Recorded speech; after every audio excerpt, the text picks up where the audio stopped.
उत्तर प्रदेश में विधानसभा चुनाव से पहले दूसरे दलों से आने वाले नेताओं को बीजेपी में शामिल करने से पहले उनकी स्क्रीनिंग की जाएगी। इसके लिए भारतीय जनता पार्टी ने ज्वाइनिंग कमेटी का गठन कर दिया है। बीजेपी के प्रदेश अध्यक्ष स्वतंत्र देव सिंह ने ज्वाइनिंग कमेटी का गठन किया है। पार्टी के पूर्व प्रदेश अध्यक्ष डॉक्टर लक्ष्मीकांत वाजपेयी को इस कमेटी का अध्यक्ष नियुक्त किया गया है, जबकि उप मुख्यमंत्री केशव प्रसाद मौर्य और डॉक्टर दिनेश शर्मा और प्रदेश उपाध्यक्ष दयाशंकर को कमेटी में सदस्य नियुक्त किया गया है।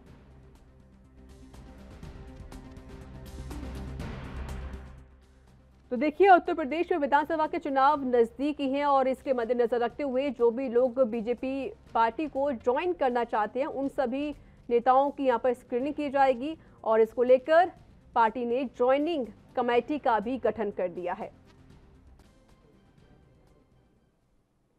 और मेरे साथ जुड़ चुके हैं इस पर और अधिक बातचीत करने के लिए मेरे सहयोगी वासिफ खान।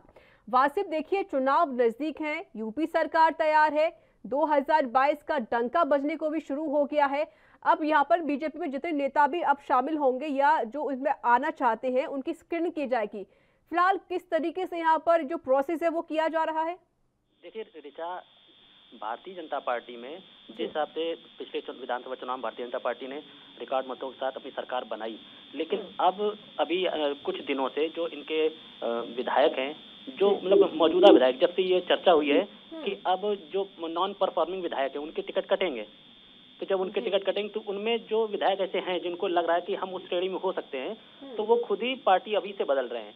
अब क्योंकि अब जैसे इस कमेटी का जो अध्यक्ष बनाया गया है, डॉक्टर लक्ष्मीकांत वाजपेयी बनाया गया है। डॉक्टर लक्ष्मीकांत वाजपेयी जब भारतीय जनता पार्टी की सरकार उत्तर प्रदेश में नहीं थी, तो डॉक्टर लक्ष्मीकांत वाजपेयी जो थे प्रदेश अध्यक्ष थे पार्टी के और अच्छे से पार्टी संगठन को चला भी रहे थे।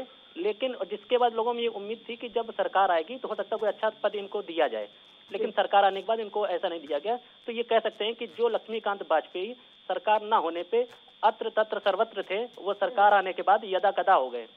तो सिंपल सी बात है, कहने वाली सिंपल सी बात यह है कि डॉक्टर लक्ष्मीकांत वाजपेयी, तो इनको अब एक विकास दुबे जब से एनकाउंटर हुआ तब से ये आवाज ब्यूटी सोशल मीडिया पे अक्सर चलता रहता था कि ये जो पार्टी है, जब से योगी जी मुख्यमंत्री बने हैं, कि एक जाति विशेष की पार्टी बन के रह गई है।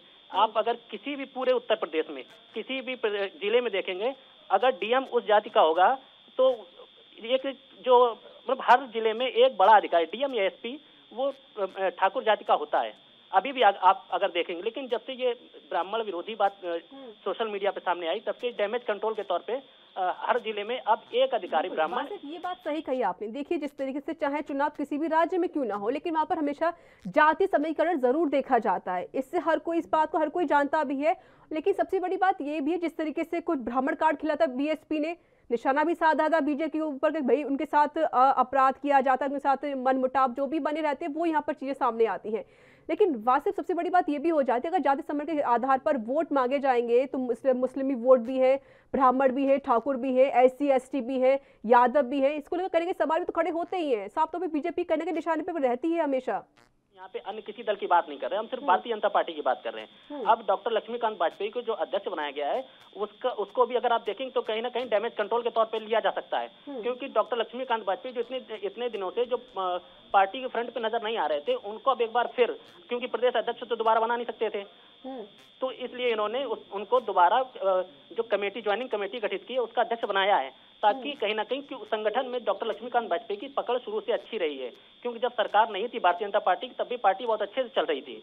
तो इसको देखते हुए इन्होंने आगे आगामी जो विधानसभा चुनाव है उसके लिए डॉक्टर लक्ष्मीकांत वाजपेयी को दूसरे दरवाजे से इनको आगे किया है, ताकि आगे जो एक सरकार विरोधी लहर चल रही थी जाति विशेष में, वो अब आगे आड़े ना आ पाए। बिल्कुल, ये बात सही कहा आपने। देखिए, चुनाव तो नजदीक है और इसी को लेकर कहीं ना कहीं अब उनको एक कह सकते हैं एक बड़ा पद दे दिया गया है, जिसका वो इंतजार काफी टाइम से भी कर रहे थे। चलिए वासिफ, बहुत बहुत शुक्रिया आपका अधिक जानकारी देने के लिए।